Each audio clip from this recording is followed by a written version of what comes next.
What if I told you that the most resilient parasite is an idea? A single thought, planted deep in the subconscious, can grow to define or destroy a person. Now imagine a world where thieves don't steal gold or secrets, but steal those very thoughts right from inside your dreams. That's the world of Inception. And what happens when the job isn't to steal an idea, but to plant one? Cobb is the best in the dangerous business of extraction, entering people's dreams to steal their deepest secrets. But this gift has cost him everything. Accused of murdering his wife, Mal, is a fugitive, separated from his 2 young children.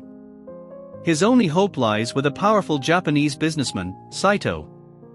Saito offers Cobb a deal. Not to steal an idea, but to perform Inception, planting a brand new idea into the mind of Robert Fisher, the heir to a vast energy empire.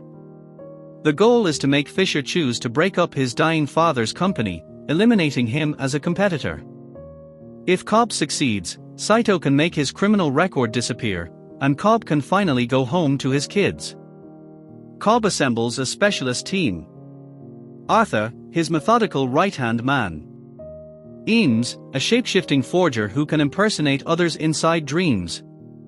Yusuf, a brilliant chemist who creates a powerful sedative to enable stable, multi-layered dreaming.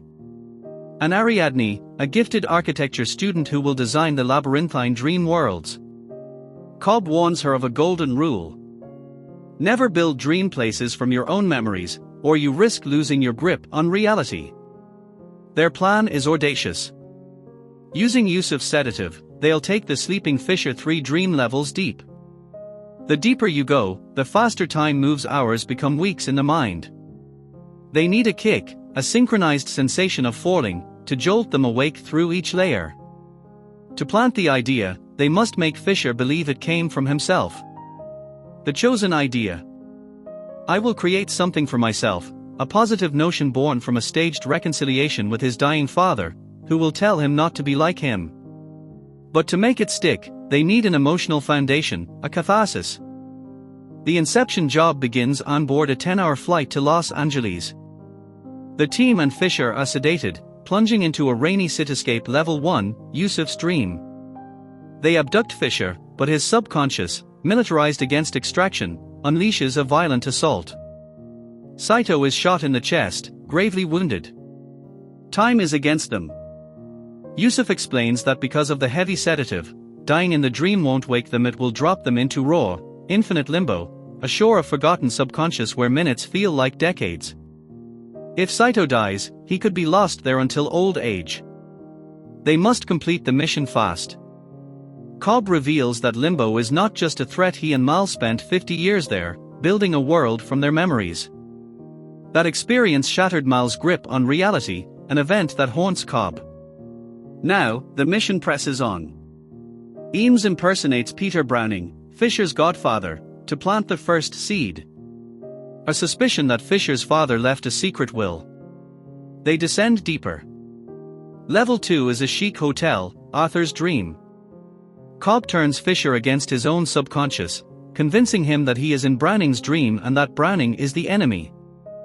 Fisher, now an unwitting ally, agrees to enter another dream, supposedly Browning's, to uncover the secret. It's all a manipulation to get Fisher to dive into his own subconscious. They enter Level 3. Level 3 is a militarized snow fortress hospital, Eames's dream. Fisher must break in to find his dying father and receive the emotional catharsis. But the plan is sabotaged.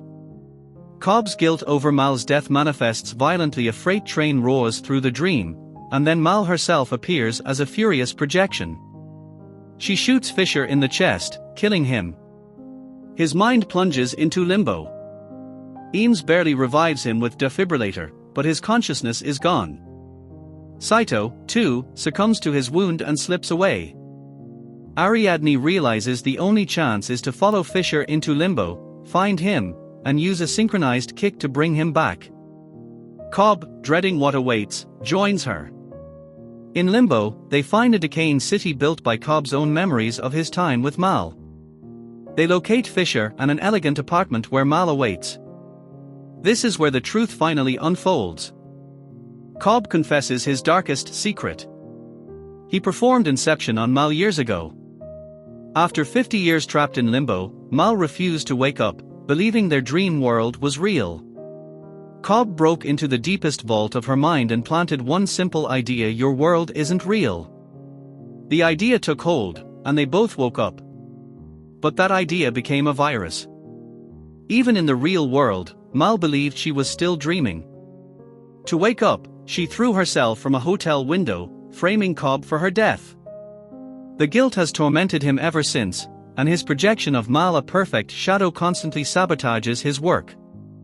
In Limbo, Mal offers him redemption. Stay with her, forget the real world, and let go of guilt. Ariadne, meanwhile, finds Fisher and throws him from a building, delivering the kick to send his mind back up through the levels. Cobb finally confronts his projection.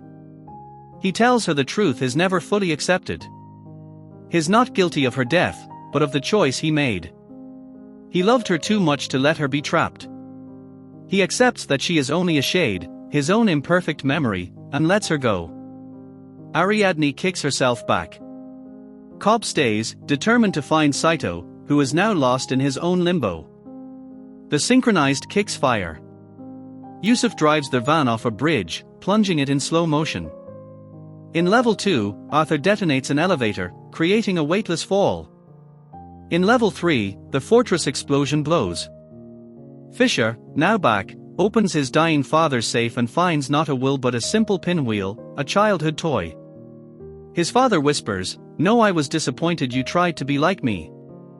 The inception is complete.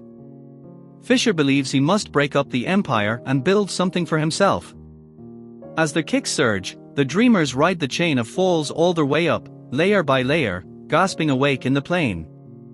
Cobb, however, is still in limbo. We cut to an endless ocean shore. An ancient Saito, decades older in limbo time, sits in a vast ruined palace.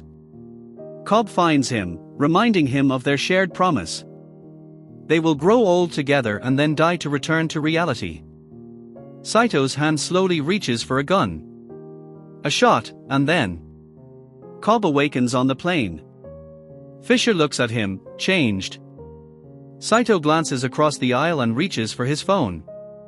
They clear immigration.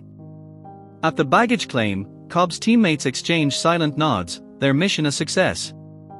Cobb arrives at his childhood home.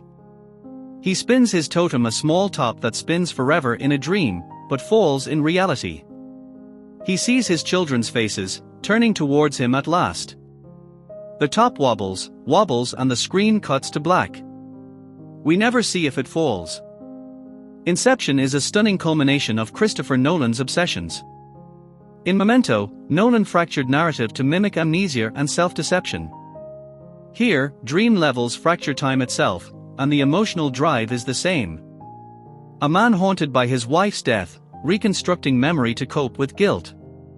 In The Prestige, he explored rival magicians consumed by an illusion, sacrificing everything for a trick. Cobb is that same obsessive, a man who built a perfect illusion inside his wife's mind and paid a lifelong price. Even The Dark Knight's Joker planted chaos like a seed. Inception makes that the literal plot. But where those earlier films often ended in tragic clarity or bitter revelation, Inception adds a layer of hope and ambiguity. The heist framework gives it a blockbuster pulse, while the emotional core elevates it beyond Nolan's previous puzzle box narratives. It's the first film where his intellectual complexity fully merges with raw, sentimental longing. For me, Inception is a masterpiece of modern cinema. It doesn't just dazzle with zero-gravity hallways and folding city streets, it asks a profound question. Can we live with the choices we've made, and can we let go of the ghost of who we used to love? The ambiguity of the final shot is not a gimmick, it's the point. Cobb walks away from the totem to embrace his children. He no longer cares if it's a dream or reality, he's chosen to be happy. That's an emotionally courageous ending. The performances are stellar: Leonardo DiCaprio's raw vulnerability, Marion Cotillard's terrifying fragility, and a brilliant ensemble. Hans Zimmer's score, with that blaring, slowed-down Edith Piaf track, literally becomes the sound of time running out. The film redefines what a blockbuster can be. Intelligent, heartfelt, and visually revolutionary. Rating: 9.5 out of 10. It loses that final half point only because the rules of the dream world are sometimes bent for convenience, and the emotional exposition can be heavy. But these are tiny cracks in a towering achievement. Inception is a film that demands repeat viewings, and it rewards you with something new each time, just like an idea, planted deep, that grows forever.